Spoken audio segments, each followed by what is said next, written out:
The government has issued an expression of interest inviting Indian firms, public, private, or consortiums to co-develop, prototype, flight test, and certify the 5th generation Advanced Medium Combat Aircraft, AMCA. This marks India's most ambitious military research and development initiative to date, with an initial 15,000 crore rupees budget earmarked for prototype development, potentially scaling to several lakh crore for full production.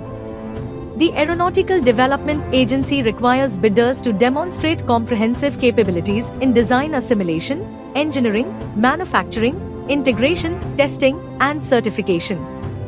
Applicants must be Indian companies, with the bid window open until 16 August 2025. A pre-bid conference is scheduled in early this month. The project timeline mandates prototype completion in 8 years, targeting first flight by 2029, full development by 2034, and mass production by mid-2030s. The AMCA program enters a competitive model allowing public and private contenders such as Hindustan Aeronautics Limited, Tata Advanced Systems, Adani Defence, and Larsen & Toubro to participate. Defence Minister Rajnath Singh praised the move as bold and decisive, aligning with Make in India goals and aiming to rejuvenate India's squadrons, currently below the sanctioned 42, with China fielding modern J-20 stealth jets.